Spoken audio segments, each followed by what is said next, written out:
सैली को गुड़िया से बहुत प्यार था। उसे उनके मुलायम बाल और चमकदार आंखें बहुत पसंद थे।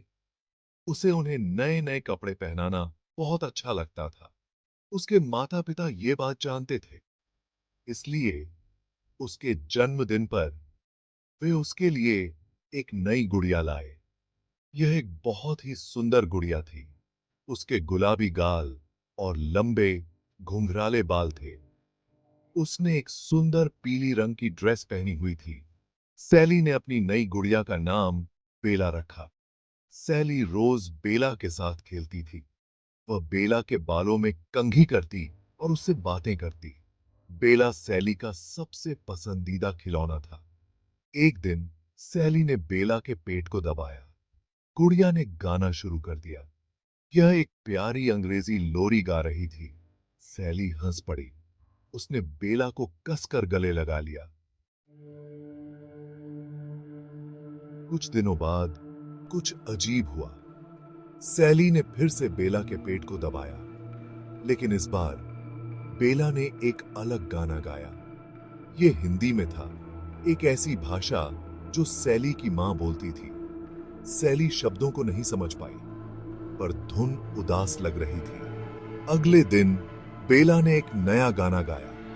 इस बार यह तमिल में था, एक ऐसी भाषा जो सैली ने अपने दोस्त के घर सुनी थी। धुन तेज और थोड़ी डरावनी थी। सैली को बेचैनी होने लगी। उसने अपनी मां को बेला के अजीब गानों के बारे में बताया।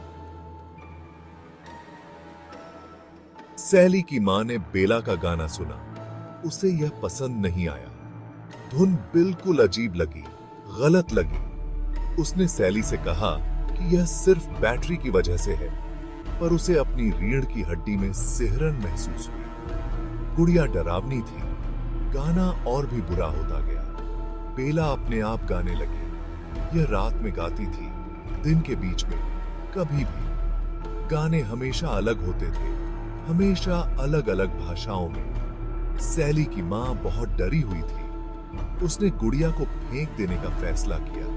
एक सुबह जब सैली स्कूल गई हुई थी, उसकी मां ने बेला को फेंक दिया। उसने गुड़िया को कचरे के थैले में डाला और बाहर ले गई। उसने थैला बड़े कूड़ेदान में फेंक दिया। उसे राहत महसूस हुई। उस दिन बाद में सैली स्कूल से घर आई। मां, बेला कहां है? उसने पूछा। उसकी मां जम गई। सैली के बिस्तर पर बैठी हुई थी। बेला। मां ने डांट के पूछा, क्या तुम बेला को लेके आई हो बाहर से?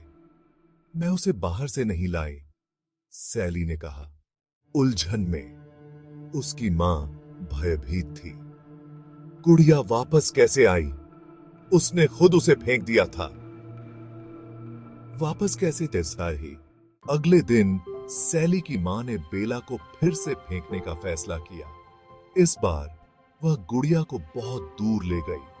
उसने उसे एक कचरा गाड़ी में फेंक दिया जो शहर के कूड़ेदान में जा रही थी।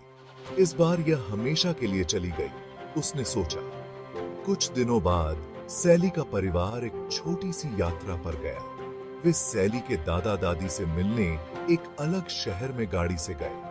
वे कुछ दिनों के लिए वहां रुके। सैली की मां ने कोशिश की कि वह गुड़िया के बारे में न सोचे। जब वे घर लौटे तो सैली की मां ने कुछ अजीब देखा। यह उनके दरवाजे पर बैठा था। यह बेला थी।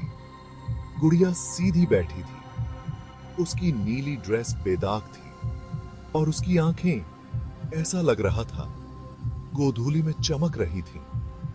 सैली की मां वहीं खड़ी रही, जम गई। उसे समझ नहीं आ रहा था कि वह क्या सोचे। यह कैसे संभव था? उसने गुड़िया को 2 बार फेंका था।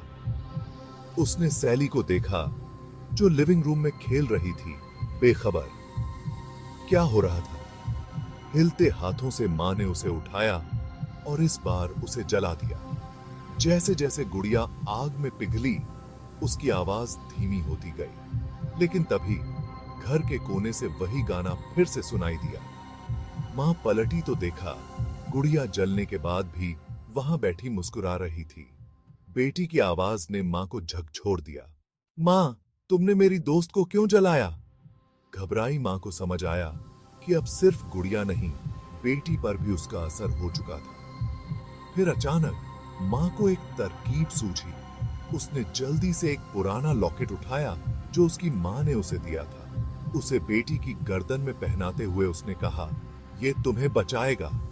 इसके बाद वह गुड़िया को कंबल में लपेटकर बाहर ले गई और आग में फेंक दिया। गुड़िया ने एक भयानक चीख मारी, लेकिन कुछ ही देर में सब शांत हो गया। उसकी बेटी की आंखों में फिर से जीवन लौट आया था। मां ने उसे कसकर गले लगा लिया। गुड़िया का असर खत्म हो चुका था। मां और बेटी आखिरकार बच गए थे, लेकिन मां ने कसम खा ली, अब कभी भी घर में कोई गुड़िया नहीं आएगी। अगर आप नहीं चाहते कि आपके घर भूत या गुड़िया आए, तो वीडियो को लाइक करें, शेयर करें और चैनल को सब्सक्राइब करें।